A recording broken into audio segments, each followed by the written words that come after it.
Race fans, Ryan Aho here, and the one and only Bert Lehman. Thanksgiving week, Bert. How you doing this week? I'm doing all right. Battling a cold, but I'm getting over it.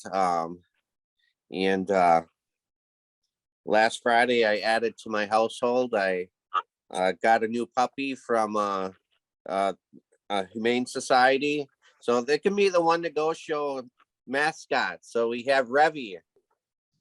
Nice.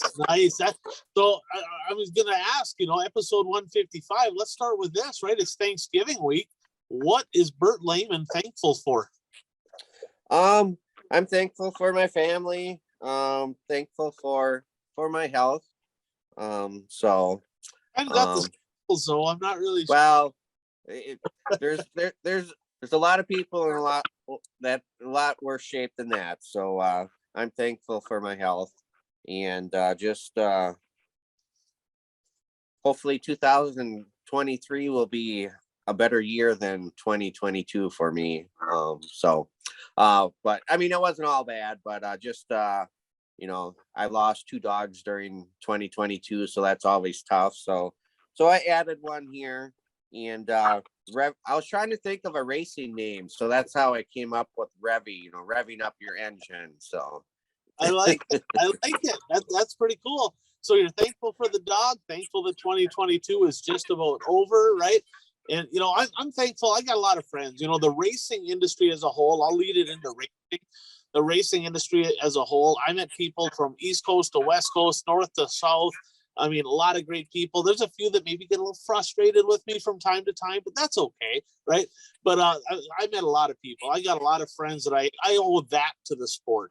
I met so many great people, and racing, as much as it frustrates us at times, it's a great sport. There's a lot of camaraderie, and I'm looking forward to a better 2023 for all the racers out there. And maybe I can be involved a little bit more in one way, shape, or form. So, Bert, episode 155 brought to you by our friends over at Dirt Track Supply over in Watertown, South Dakota. Of course, Ron and Trevor, they do a great job. I mean, that's your go-to, right? If you need parts, if you need safety stuff, if you need tires, if you need fabricating done, a new chassis, the Aero chassis, get a hold of them, guys. I mean, there's a lot of great people out there, but Ron and Trevor have done so much for the sport, and they continue to do so. So support those that support us. And Dirt at the Dome coming up. Trevor's excited about that. We'll touch a little bit more on the Dome later on in the show, but get a hold of them folks over there in Watertown. Dirt Track Supply, your go-to for all things racing. So, Bert, let's start with, we got some juicy stuff, right? Everybody's kind of anticipating a little bit of drama happened at the meeting. We'll get to that in just a minute. Right? But let's start with a blast to the past, brought to you by Impact Health Sharing. If you're paying for your own health, it's open enrollment. If you're paying for your own health insurance, if you're paying too much, you don't have insurance, this is a great opportunity for you to save some money. I had people reach out to me, Bert, and they're like, well, is this like health insurance? Well, it's a health sharing program, which is exactly like health insurance, except it's cheaper, right? You can go to any doctor, and people are like, well, does it cover medical bills? Well, yeah, that's what it does. And some people were a little bit confused by the verbiage, but it's a great deal. I mean, you're looking at $600 for a family typically with a $2,500 deductible. So again, if you're paying too much, I can get you a quick quote. I can get you some info. If it's for you, great. If not, great, that's okay. But I'd be glad to help if I can. So episode 155, Bert. So we kind of throw back 155. We got some 55s. Do you have any 155s? I do not have a 155. I have two. The first one I have is Nick Guthmiller from, I think it's Aberdeen, South Dakota. And I raced against him in the Super Stocks a little bit. He's kind of been racing and then not racing, kind of back and forth. But he's a good runner out there in South Dakota. He won some races out at the Brown County Speedway and didn't get to race against him much, but the Guthmiller name out there. I think him and his family actually ran the Brown County Speedway for a little while in between promoters. That they were one of the groups that actually did that. So Nick Guthmiller. Also, Bert, I think you froze up. You must have a call or a text coming in there, Bert. Nope. Oh, okay. That might be on my end. That's okay. It froze up. It can freeze up for just a second. They're not a big deal. Okay. You're still with us. The other one I got, and I got this one from Jeff Peyton Harlow. And I'm like, I don't know who that is. Well, he sent me a picture. So we got a picture. If you're watching, here's a picture. But he's a mod driver, and he won down at the 411 Speedway in Seymour at the Castro Flow Racing Night in America event here just a couple weeks back or about a month ago. So Peyton Harlow. How about 55, Bert? You got any 55s? I have a few 55s. Last week I talked about AJ Miller. I thought he was number 54. Actually, he was number 55. So AJ Miller, as I stated last week, he's third generation driver who was tragically killed in a car accident in 2007 at the age of 22. And he raced limited late models at Shawano Speedway, and he was a very good driver. So it would have been interesting to see what he could have done over his career. Unfortunate with what happened. Then I also have Terry Bain. He raced late models at Shawano Speedway in the 1980s. And then in the 90s, he dabbled in the IMCA modified division a little bit also. Okay. But my main 55 that I have is what? I think I know who you have. Is Okay. he from the other side of Wisconsin? He's from the state south of Wisconsin.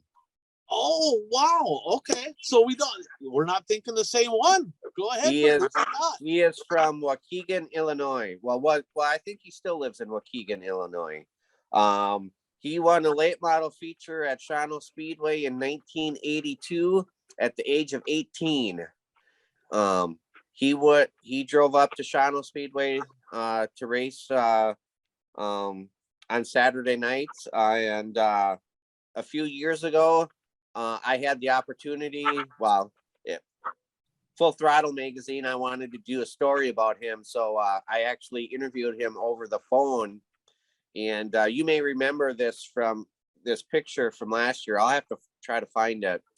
I made a die-cast car. I made a die-cast of his car from 1982. Had the big-ass spoilers on the back and on the side. And because he comes up north in Wisconsin every now and then. So I met him at a bar in northern Wisconsin and presented that diecast to him because his relatives purchased that as a gift for him, and I got to present it to him in person. Chick Stolaric. Okay, I remember you having the car with the big spoiler and the sideboards on there, but I did not remember the driver's name. Yeah, so and I don't know why I was fascinated with. I think it was the fact that he went by the name Chick. And he drove to Shawano from Waukegan, Illinois. I mean, in 1982, I would have been 11 years old. So, I was just fascinated that, somebody would drive all the way from northern Illinois to race in Shawano. And I have a good story. I was at the race in Shawano Speedway, and when he was racing, and I was there with my mom and my sister, and he was late to the lineup shoot for his heat race. And at Shawano Speedway, if you're late to the lineup shoot, you have to come down pit lane and then enter the track entering turn 1. Well, he pulled out onto the track in turn 2 on the back stretch, and it was driving like a bat out of hell, trying to catch up to the pack. And I mean, he was just driving like crazy. And then eventually he stuffed it in the wall in in turn 1. And I think he was able to drive the car yet. Then he pulled it up onto the scale because he was upset. And then he got out of the car and just left it there. And my mom was not impressed with that. I remember that. That's kind of going bad to worse is what that is. Yeah, that's not a good memory for that guy. I can promise you that. So, but after this is posted on Facebook, I'll copy and paste the link to the story I wrote about him in Full Throttle, because that's online. So I'll copy and paste that link. So then if anybody wants to read the story, they can read it. Nice, nice. A little throwback there, Bert, with a little bit more content from over in your neck of the woods. So 2000 40th anniversary special winner at the High Flying Half Mile in Shawano. Oh, I should know. Yeah, Mater. I was saying, Yeah. you should know this one, Bert. That's Yes. you missed a race there. So Dwayne Mater, yeah, I mean, 2003 Dakota Rumble winner, 10,000 win at Brown County, his biggest win. You know, I mean, this guy, he had a great career. Another guy tragically lost his life too young.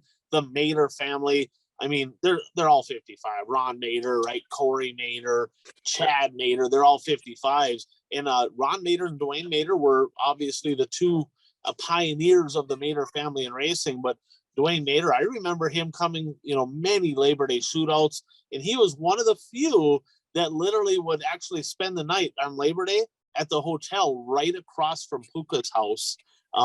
Literally right across the street behind the gas station, there was a hotel. Him and John Canta stayed there a few times. Yeah. So I made some trips over there to visit him. You know, he usually traveled to Shawano Speedway when Shawano Speedway would have a high paying special, and he took his share of money back to Western Wisconsin from Eastern Wisconsin. He ran very well at Shawano Speedway. Yeah, he did. He was a good guy. And another one I have here, I'll give you a couple races that this gentleman won. The Illinois Fall Nationals in 2007 at the LaSalle Speedway, now defunct, of course, right? 2003 UMP Fall Nationals winner in the late model at Eldora. One more clue from Jeff's state that Jeff lives in now. Not his home state. He's a Minnesota guy, but he lives in Michigan now. He's from Michigan. Oh, how could I? Are you talking Jeep? Jeep Van Wormer. Yep. How could it? Yeah, I'm off my game. This cold is really affecting me. Because I mean, Jeep's one of my favorite drivers. I think he's still wheeling. I think he's still racing kind of limited compared to what he did. He races a limited schedule now. Didn't he pound the wall at the wall opening at Eldora one year? I think he just climbed the fence getting into one. Well, one year at Cedar Lake, this was during a day race. I don't remember if it was the Masters or the USA Nationals. And he hit the wall. I think it was in 3 and 4, and he actually went up and landed on the grassy area beyond the wall. I remember that. I do remember that. A couple cars have done that, but I think he did it with a little bit more flair. But I mean, one of the best races I ever saw, and I saw it in person because I was there. I can't remember what year it was, but the year that Jeep led a good portion of the World 100, and every time he went around in corner 2, that wall was sparking because he was taking it with the tail end, and with 10 laps to go, it was him, Earl Pearson Jr., and I think Dale McDowell. They were like 3 wide coming out of 4 with 10 laps to go. It was just crazy. Did EPJ win that one? Yes. I remember that. They showed that actually before the World this year in one of the highlights, didn't they? They kind of showed a clip. Yeah, I think so. Yep. So a couple more that I have. So my right-hand man when I raced, Jim McClellan, his dad owned Allied Taxi, and it was the Allied Taxi affordable number 55, Jimmy Rich. I talked about him last week. He was 54, didn't even know it. But I remember Jimmy Rich being number 55, built a lot of pure stocks in the Twin Ports area. I remember him coming up to Hibbing. This is when I was racing, and he would haul his car there on a tow dolly with a tow truck. And it's like everybody had trailers at that point. I mean, I know there was tow bars and stuff before my time, but he was one of the last ones. Very low budget guy, but talented racer nonetheless.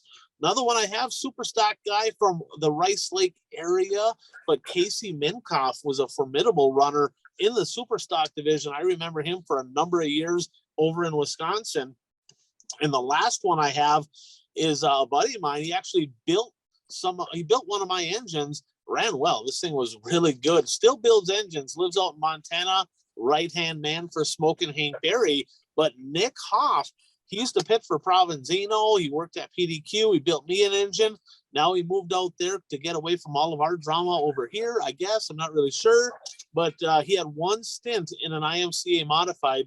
He said that was back when IMCA modifieds were cool. You could actually put a real engine in it, not this crate nonsense. I'm just saying. So he had one stint, and he says, "Man, I wish I was still doing it." I said, "Nobody likes a quitter, just saying." And he's like, "Yeah, I got it. I should have probably stuck with it." Well, Nick Hoff, really really good buddy of mine out in Montana. So that's it on the blast of the past, Bert. Let's go ahead and jump into some juicy stuff here. What do you say? Sure. I would imagine there's some carryover from last week's show. Sure is. So we're going to go with our story of the week, brought to you by Brad Parson Egg Solutions. He has Exime, great products. We talked about this before. We're talking about tires. We'll talk about chemicals. I know some of you guys watching the show know a little bit about chemicals and tires. I'm just saying, I'm not going to say any names, right? So we know that there's an advantage with the right chemicals. There's also an advantage with the right chemicals for your farming, right? So he has a lot of stuff that you can put in your current spray packages, get off to a great 2023, get better yields, get better profitability. Get a hold of Brad Parson. He'll take good care of you.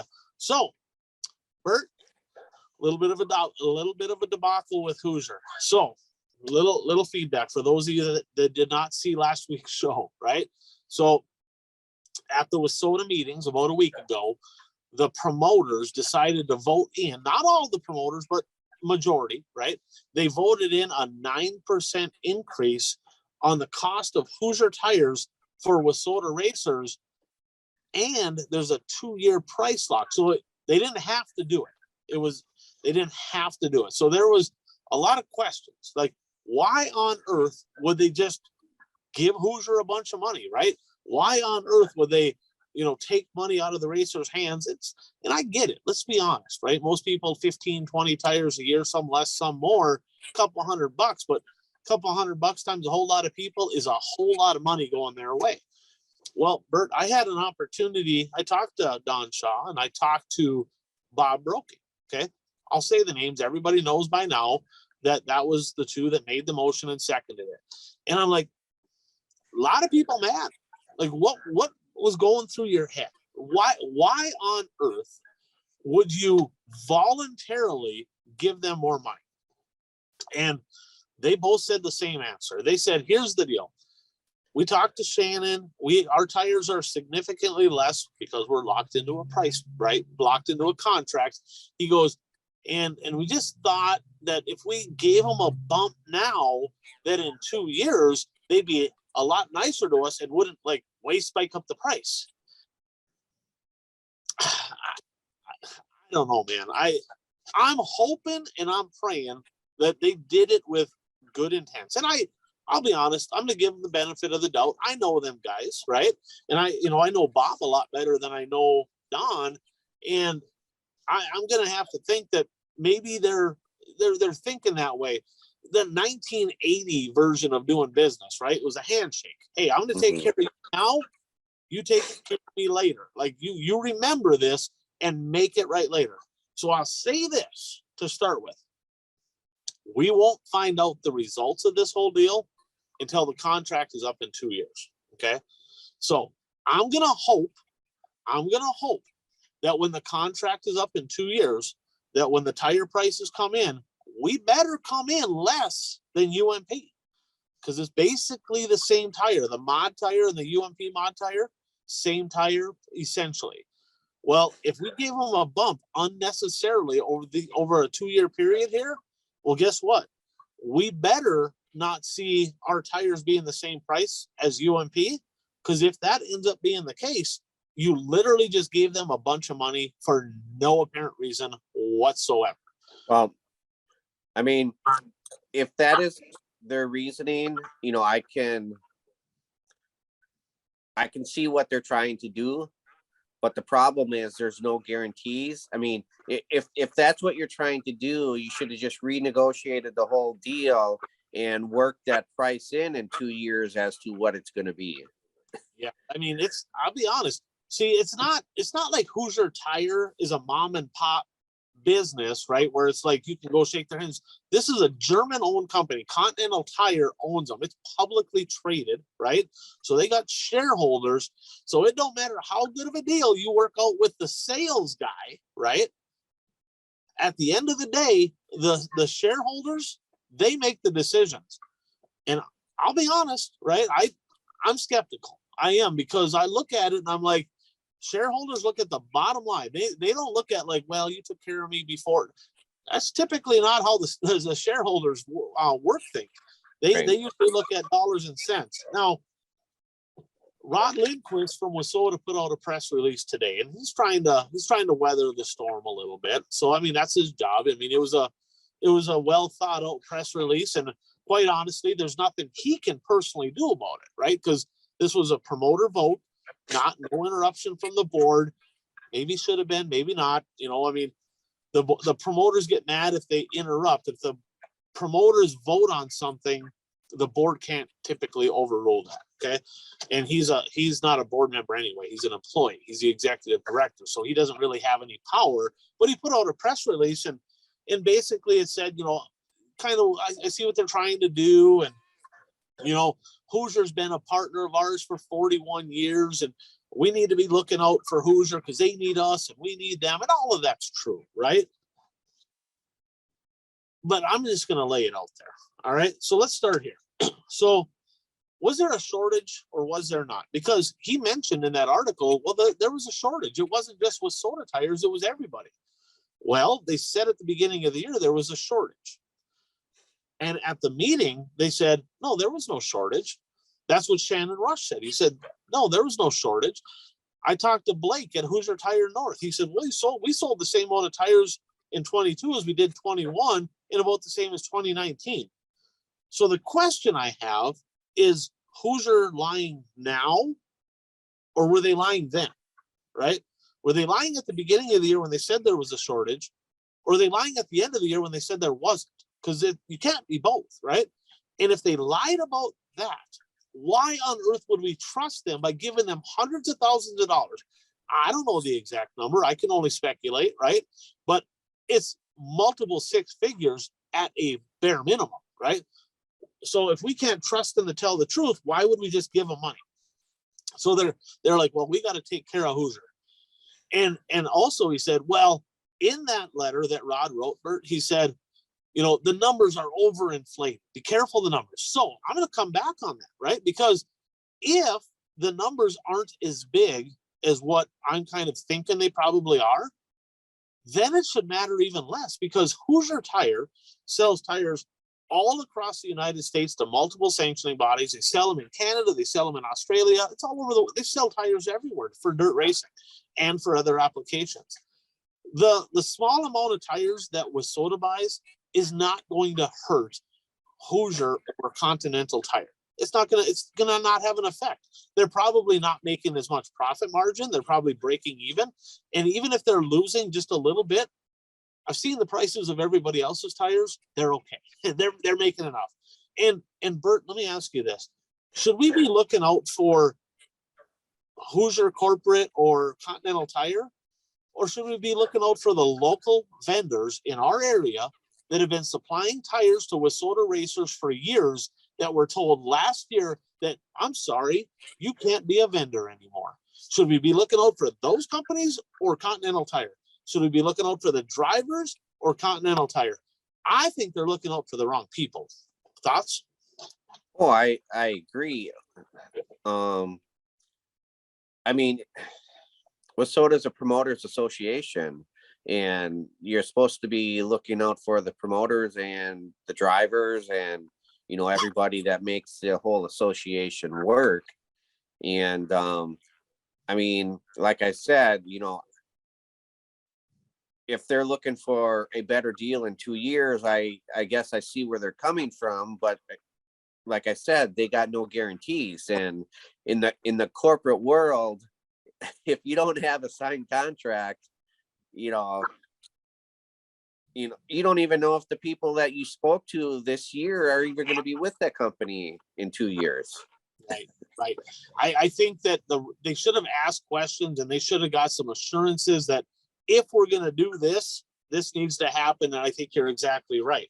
So there's people I know that have been vendors for a long time, right?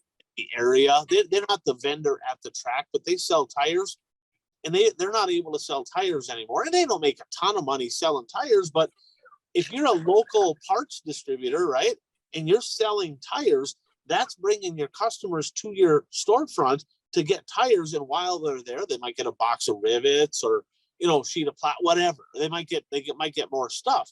Well, if they can't get tires from your place, now they're just going to go somewhere else, order online. That's not a good thing for our vendors that have supported us, as racers in the Wissota area. Another thing, Bert. So they talk about this shortage, right? I don't know, right? I believe there was absolutely a shortage. Everybody can think what they're wanting on why. I mean, there was obviously rationing going on throughout the year. So, I mean, if they want to say there was no shortage, why was there rationing going on? I mean, drivers, I saw the press releases from different vendors and stuff stating that drivers can only buy 1 tire per week, or, stuff like that. And if there was no shortage, then why was that going on? I talked to a lot of drivers over the last week, Bert, and some drivers, like Dirt Track Supply, they did it right. They said, hey, we were told it's got to be rationed. That's it. He doesn't want to sell 1 tire a piece to his customers, right? But he's like, I'm trying to look out for everybody. So he did it the right way, and other vendors did too. But next thing you know, you got Hoosier Tire North selling some people tires right out their front door. Well, and this isn't Wissota, right?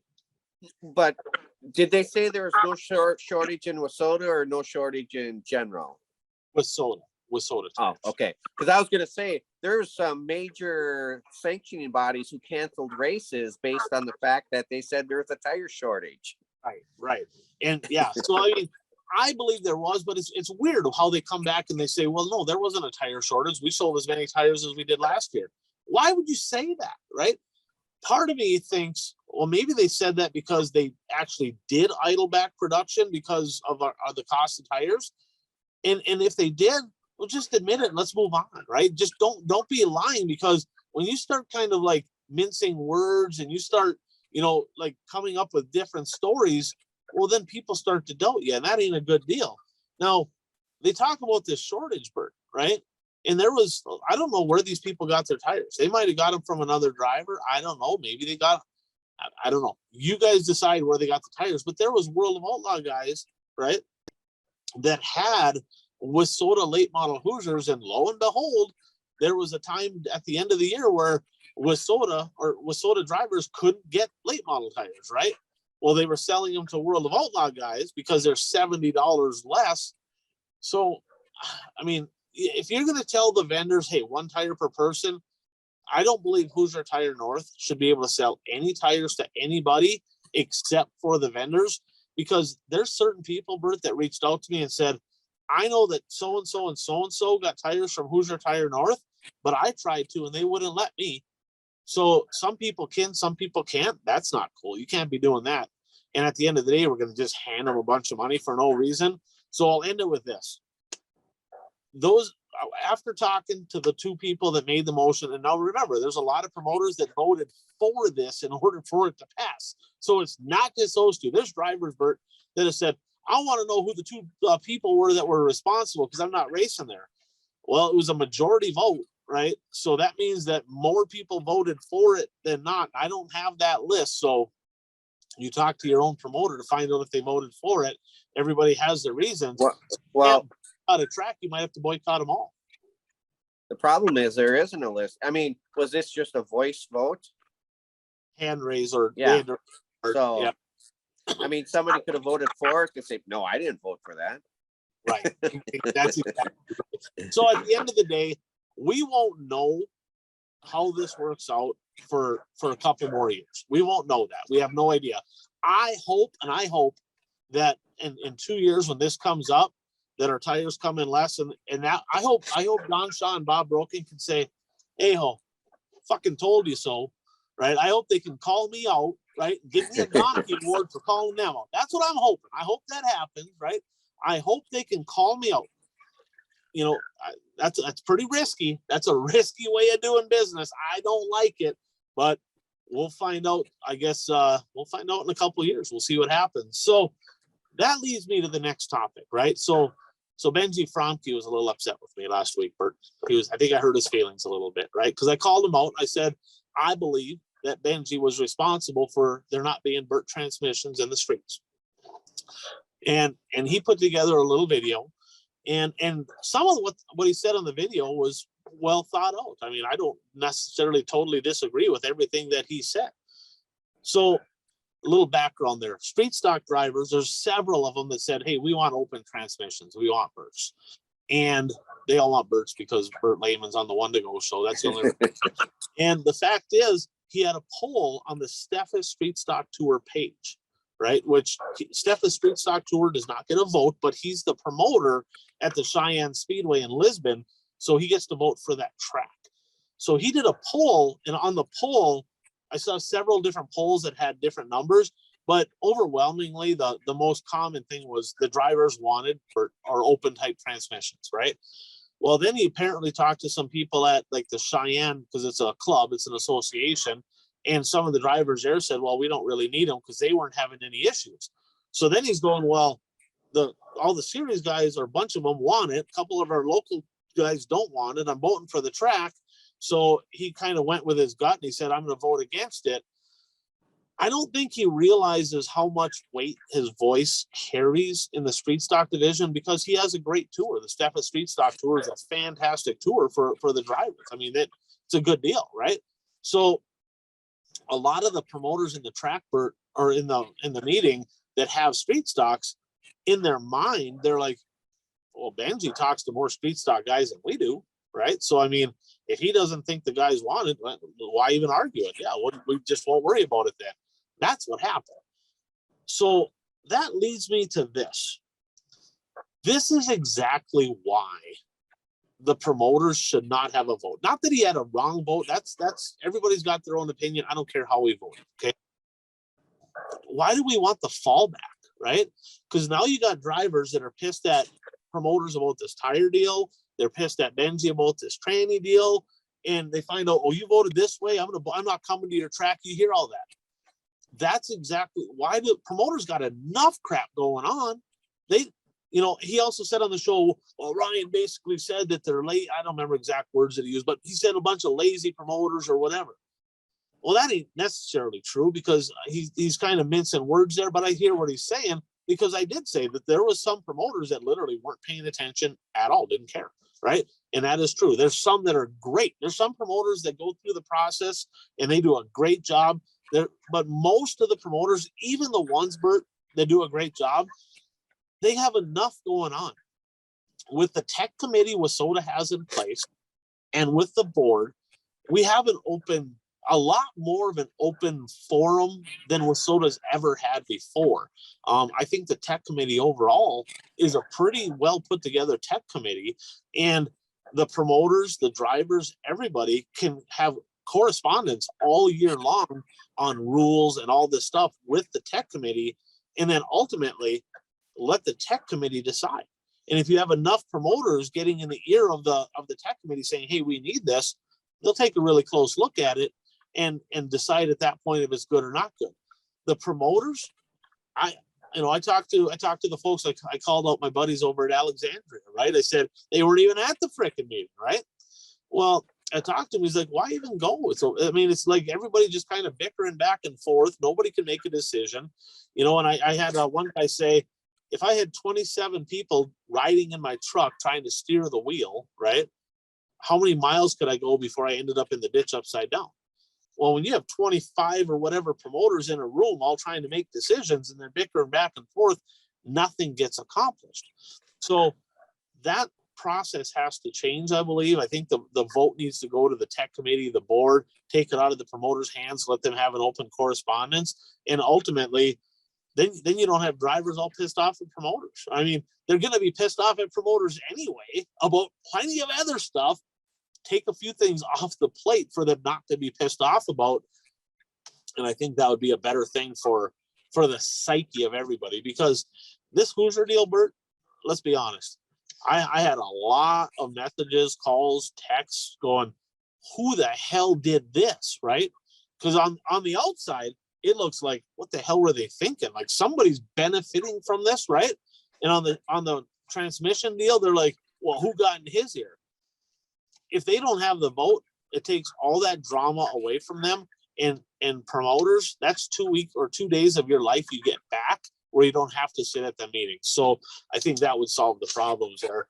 Bert, you've been to a lot of different, I guess, meetings, right? You go to, what is school board stuff, city council? I cover local school board and local city council. Yeah, if you have too many people trying to talk on a topic, how does that work out at either one of those two things? Well, I mean, yeah, I mean, it's difficult when there's a lot of people talking over the top of each other. And I mean, I was thinking about this, like for city council, anytime a motion deals with money, they have to do a roll call vote. And see, I think that would be a better thing in a situation like, you know, the Hoosier deal. I mean, there's a lot more people than 10 council members, but you know, the idea is if you do a roll call vote, then, you know, your vote is on the record as to whether you voted for it or not. Yeah, and I think if they made that kind of the way it is, I think you'd have more promoters saying, hey, we don't want nothing to do with it, right? You know, we don't want to have a vote, because you're never going to make everybody happy, right? You know, on the Burt transmission deal, you know, there are some drivers out there that literally have no issues. They're like, I haven't had no problems, right? Certain drivers. There's other people that break them, bust them, they're unsafe. I mean, the cost, long term, the cost of the Burt transmission is way better. But the fact is, you're always going to have people disagreeing. And if promoter A votes a certain way, somebody's going to be pissed, regardless, somebody. Right. So that's the whole issue. I mean, if you want to compare the WISSOTA structure with, like, you know, the city council, like what I cover, you could say like the citizens of the city are the promoters. The city council is the board of WISSOTA, and who actually votes on the issues, the city council. But they gather the input from their citizens, and in WISSOTA's case, they should gather the input from the promoters, but the board ultimately votes as to what is best for the organization as a whole. And every time we discuss this on this show, I've been a proponent of, I mean, you have to have a small group in charge to make the decisions. Yeah. But gather input from everybody. Yes. And I really believe that with the committee they have put together, it ain't perfect. Everything can have, you know, a little better here, a little better there. But I think there is a pretty open line of communication. If a promoter has a topic, if they put together like, hey, this is what I'm looking at, this is why, there's somebody they can talk to that's part of that committee. And that would save a lot of drama for you promoters. I promise you. Like, think about that for next year, because this is one less headache that you have to deal with. And as a track promoter, you deal with a lot of headaches. And maybe you know the answer to this. I don't. How does IMCA do it? I can't believe that every promoter that's an IMCA track votes on things. WISSOTA is the only sanctioning body to where the member tracks have a vote, you know, in the process. Yeah, none of the other ones do. IMCA has. Is IMCA perfect? No. Oh, no. None of them are perfect, right? You know, right. But at the end of the day, somebody's going to make a decision, and you're better off having a small group make it. And promoters, why would you want the drama from a decision? If you feel strongly about it, talk to the committee, let them vote. Take yourself out of that equation. You don't need that headache. That's just my opinion. That would help a lot of things. So, Bert, little bit of racing this past weekend, more than I thought. So let's do a quick, just a very quick weekend recap brought to you by buyraceshirts.com. Jordan Tollickson, Outlaw Graphics, late model racer, won a bunch of races again this year, and he does a great job. I mean, it's racers, if you need shirts, if you need apparel for next year, or promoters, right? If you need apparel, get a hold of Jordan. He does a great job. Actually, right now, Bert, he's doing up hoodies for the track champions up at the Grand Rapids Speedway. So we're throwing him a bone a little bit, and he does a good job. So why not get a hold of him? He'll take care of all the racers and all your needs out there for apparel. So Jordan Tollickson, buyraceshirts.com. So Bert, let's start with a little modified racing. So they had the Ruderman Memorial down at the Volusia Speedway down in Florida, and Ethan Dotson give him an absolute ass kicking. Track record, I think he was over half a second faster than second, which second was Ashton Winger. First time in a modified podium, second place finish for Ashton Winger. It's kind of his style though, right? You kind of got to be up on the chip. But Ethan Dotson has been lights out this year in that Longhorn by Lowenbro down there. Unbelievable how fast he is. I mean, we saw him multiple times this year, Bert, racing against Nick Hoffman, photo finish at Florence. I mean, this cat right here, I believe he's going to be the next big thing. I mean, he had a big year this year, but look out. He's got big things coming. Also want to give a shout out. Wasota guy, runs some IMCA too. Michael Leach from over in Sun River, Montana, 15th to 4th in the modifieds. I think that was his first time down in Volusia. That's a hell of a run down there. Congrats to him. I think there was like 60 cars, but Dotson was on a mission, man. I'm telling you. We'll talk more about him in just a little bit. Blue Gray, actually, you know what? We're going to say Blue Gray 100 for last. We're going to save it. We'll save that for last. So they had the Ironman series at Boyd. Dale McDowell, he parked in victory lane there. The Southern Showcase had a double header. Deep South Speedway in Loxley, Alabama. Bert, you picked Overton to win both. That was part of your picks there. You're close. He got first. I would have been right, but he got a flat tire and got back up to second even after changing a tire. Right. Yeah. More on that in just a second too. But I mean, Overton probably should have won both of them. But what a big win for Peyton Freeman, right? He got second night one, first on night two when the big money was on the line. So pretty solid run for him. I said Hughes was going to win. Spencer Hughes. I think he went from like 10th to 3rd in that finale. Went backwards on the first night. I must have jinxed him or something. But then we go down to Gaffney, South Carolina, right? And Cherokee Speedway. Last year, we watched races down there. And last year, there was not one single good race that I watched at Gaffney. I'm not saying they didn't have any good races, but the ones I watched were all rubber down, one lane, garbage. Earlier this year, Bert, they had a race down there. I'm like, holy crap. It was good. I'm like, man, I think they got this deal figured out. No, not so much. Not so much. What'd you see? Yeah, well, I didn't watch it a lot. Well, I actually didn't watch it. Well, I watched portions of it because I sat down to watch it and I saw how long the race was. It was an hour and a half. Now that I think of that, I don't know if that included the post-race interviews, but even if it did include the post-race interviews, an hour and a half is way too long. But anyway, I watched the first part of the race and there really wasn't a whole lot of passing going on. Madden took control of the race early on. And then I saw that he won. So I assumed that he, just dominated the race. And then when I went back and looked at the recap, he actually got a flat tire. I think with around 20 laps to go, changed the tire, came back to win the race. So, it doesn't happen too often, but you do see that happen every now and then.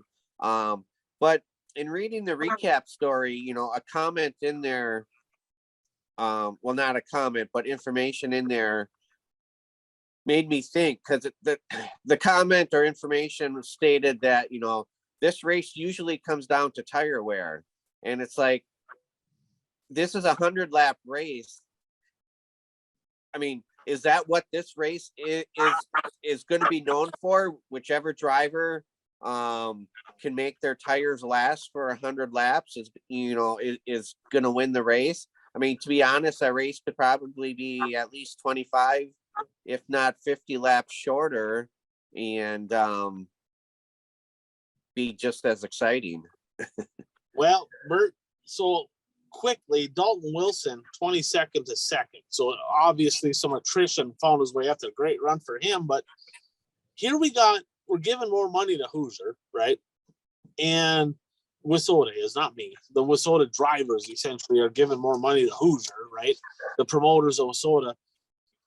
I think with all these promoters across the whole country, not Wissota, just promoters, but across the country, we've watched a lot of races, Bert, and it's evident that there's a lot of them that maybe don't have a water truck, not really sure, and they just melt tires. I don't think Hoosier's hurting. I'm just saying, right? I mean, you look at this race here, and everybody went through 4 because it was rubbered up, right? I don't think Hoosier needed a little boost. Like they're not going, oh man, we're hurting, we ain't gonna make it. They didn't need that. They did not need that. And it was unnecessary. This race proves it. So I got a plea for promoters. Not mud. We don't need a swamp. We do not need a mud, right? We don't need that, right? But water the track, right? You just charging the drivers all $10 or so more per tire. Water the racetrack a little bit more so these tires last a little bit longer. Maybe it'll even itself out if they don't have to put a new one on every other night. I'm just saying, you want to help drivers save money on tires, water the racetrack. They need to do that down at Cherokee. Well, this race, this may be the dirt track version of watching a NASCAR race, wondering if they're going to run out of fuel. This is, watching a dirt race, wondering if they're going to pop a tire in the waning laps of a race.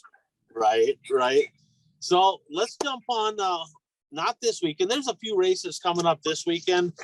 Actually, I'll touch on that right now. For those of you that maybe want to watch some races online, we're not picking any races this week because we don't even know who's going to some of these races. But the Turkey Bowl got pushed back a week. That's down in Springfield, Missouri. 10,000 to win. 10,075. Springfield Raceway.tv. Southern All Stars in their season Friday at the Buckshot Speedway in Clanton, Alabama, and Saturday at the Southern Raceway in Milton. And then the Ironman series runs Saturday at the 411 in Seymour, Tennessee. So there's a little bit of racing to go on here this weekend, but I think you'd probably agree the weekend we're looking forward to is not necessarily this weekend, it's the following one. And we'll talk about this in a second. You got two big things. Obviously, the Gateway Dirt Nationals, but then you have the Sunshine State 50 down at All-Tech, the XR Super Series finale. Bert, I'm still a little bit bitter. I mean, that they're running. I mean, somebody could have budged and maybe not run on top of each other. I thought that was kind of shitty. I'm just saying. We'll start with the Sunshine State deal. JD, I talked to Jackson Braun today, and he figures his best calculations, and he's done a really good job at keeping track of all this, is JD needs to get top 2 on the first night and win the second night to eclipse $2 million. Tall task.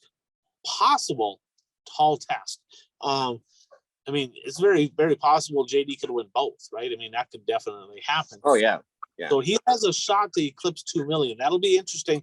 And for a big racetrack, the last couple times the racing actually was pretty decent down there at All-Tech. But the one I'm looking forward to, Bert, is the Gateway Dirt Nationals. And that's a spectacle. That's an event. And there's a lot of guys from our region. When I say region, Wisconsin, Minnesota, the Wissota region, a couple IMCA guys, so on.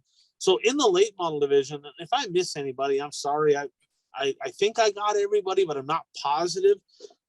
Thursday in the late models, Blake Higginbotham making the trip down from northern Minnesota. Jake Miller's on the list, and I don't know, Bert, is that the Jake Miller that runs Menominee, or is that a different one? I'm not positive on that. I don't know. We might know. Be interesting to see. I don't know that for sure. Your guy from your area, Jamie Zidar, is going to be down there. John Wingy, South Dakota guy, he's making the trip. And then Patrick Kelly, who I don't know what he's running for a motor. I think he typically runs a 604 in his car, I think, but I'm not positive. They're going to compete in Thursday's prelims.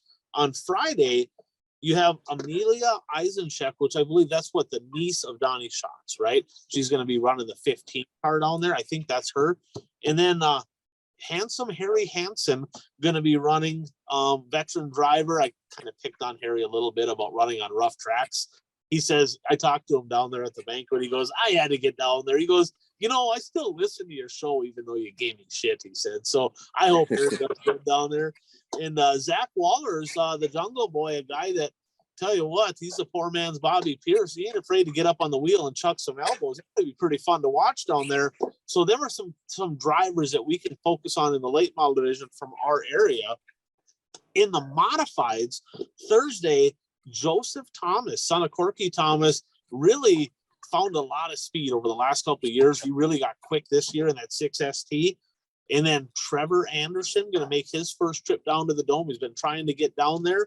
And Tyler Peterson, which is your two-time back-to-back WISSOTA modified national champ and your defending winner down at the Gateway Dirt Nationals. There on Thursday.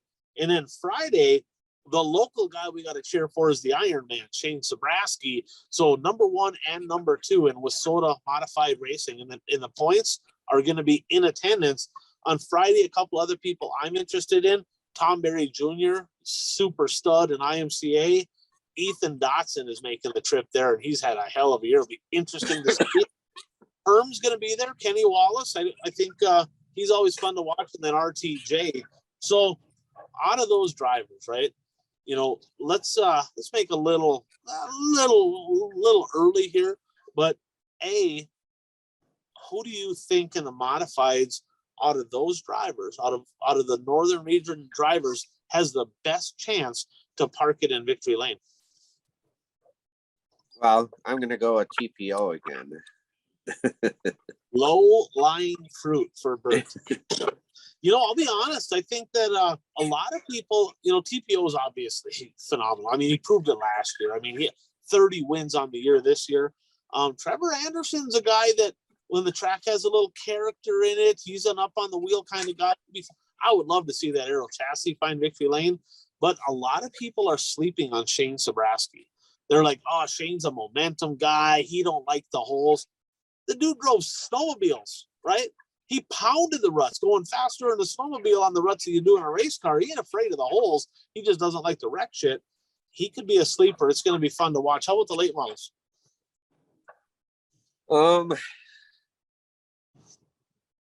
Who's on the list again? So out of the Northern people, it's Blake Higginbotham, I think Jake Miller, but it might be a different one. Jamie Zidar, John Wingy, Patrick Kelly, Amelia Eisenschenk, Harry Hansen, Zach Wallers. I'll go with Zach Wallers.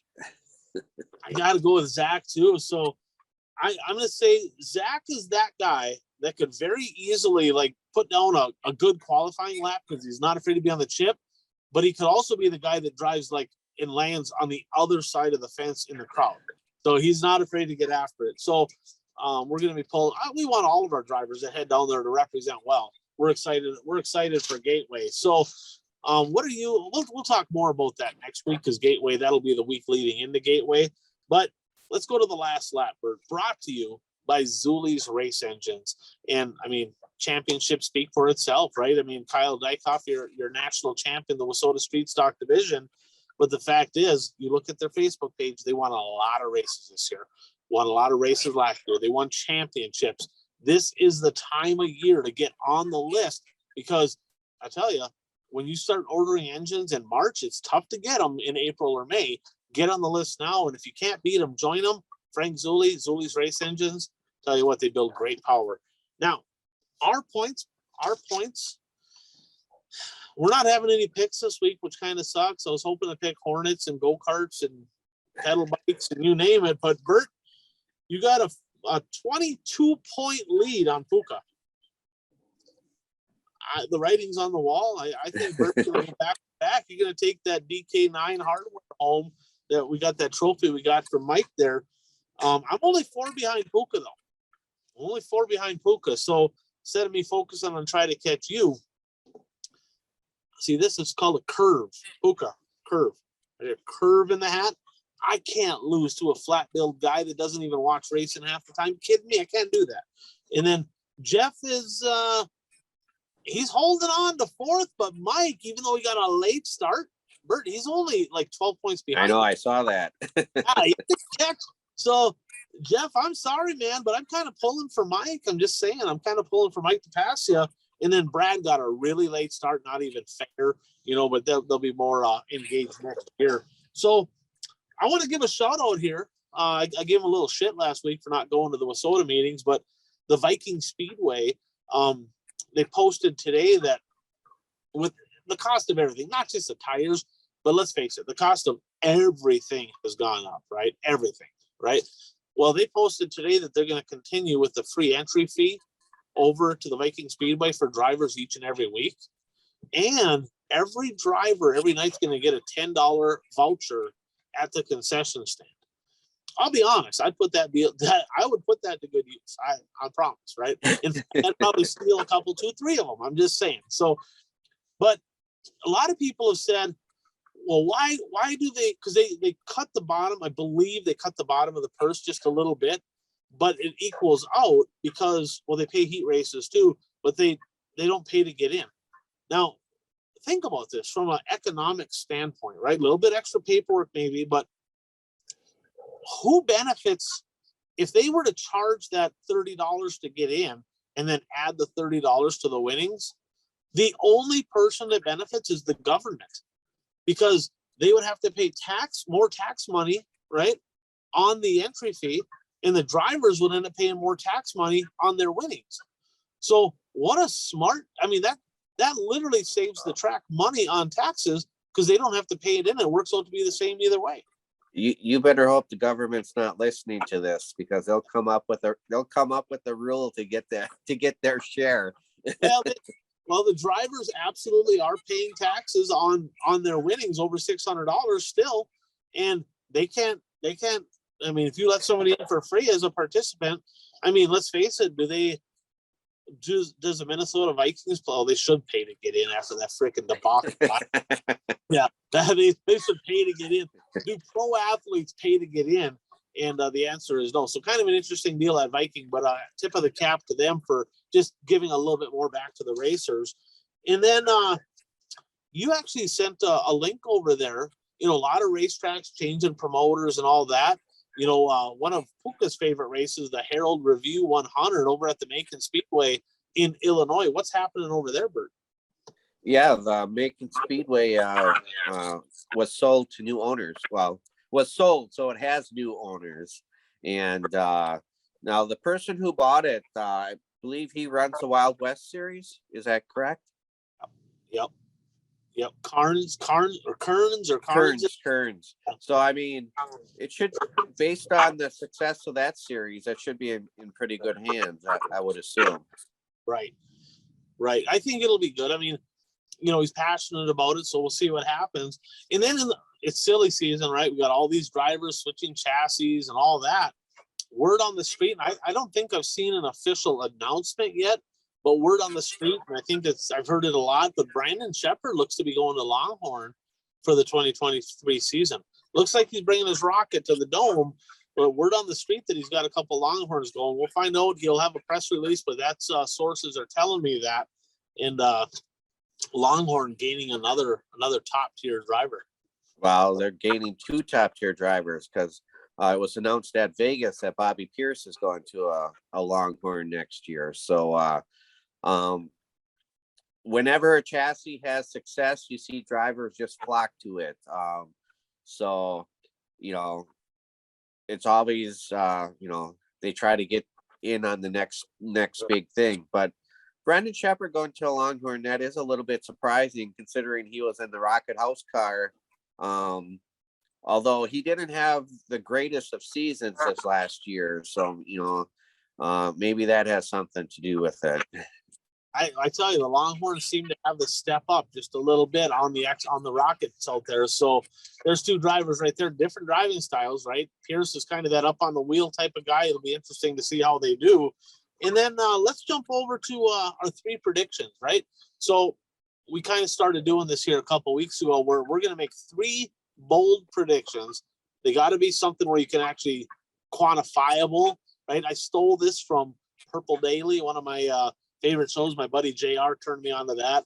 After the week the Vikings had, I not really listening to it this week because I'm still a little bit bitter about how they did not perform. But kind of a cool deal because, when we're wrong, we're wrong. We're going to mention, hey, we'll call each other out. We'll call ourselves out or whatever when we're wrong. But 3 quantifiable predictions. So last week, Bert, all 3 of yours yielded results. Brandon Overton did not win both. So you're incorrect on that one. Close. He probably would have. Woulda, coulda, shoulda. Queen had balls. She'd be the king. She did not, right? You were correct, though, on 2 things. Ethan Dotson won in dominating fashion at Volusia, and Chris Smokey Madden got her done down in at Cherokee Speedway in Gaffney, South Carolina. My picks were a little bit more stretched out last week, so they weren't something that we could count right here. But this week, Bert, I'll let you start. What are your 3 predictions that you have, racing-related predictions that you have for this week? All of mine are regarding not this coming weekend, but the following weekend. I think this one's a given just based on pre-entry entries, but the Dome will have more late models than XR race in Florida. How many? Yeah, the Dome will also have more go home in a box, but yes, fair enough. So the Dome will have more late model entries than the race down in Florida. Okay. Oh, you want all of mine right away? Yep. Tyler Carpenter. I've already said Tyler Carpenter will not win the Dome, but Tyler Carpenter will finish better than the Gundaker that he battles with every year at the Dome. Yeah, and he squared. So Tyler Carpenter will finish higher than Gordy Gundaker in the main event at the Dome. Okay. Yes. And then Superman ×2 for $2 million. I just jinxed them, but you did. Thank you, because I said earlier a couple weeks back that he's not going to hit 2 million, and Mike's like, "That's hogwash. You're talking. It's blasphemy. You can't be doing that." He's got a shot. It would be cool. I mean, I quite honestly, it'd be cool to see. The one thing is, I mean, not that Superman can't compete against other drivers, but it does help from the fact that there is another race going on the same weekend, because it does pull some top drivers away from that race.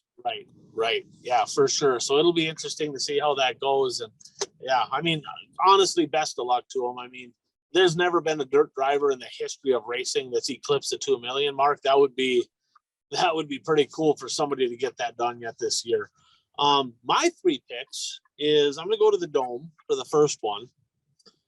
There's going to be at least 3 cars that end up upside down at the Dome. Okay. So at least 3 rollovers at the Dome. Number 2.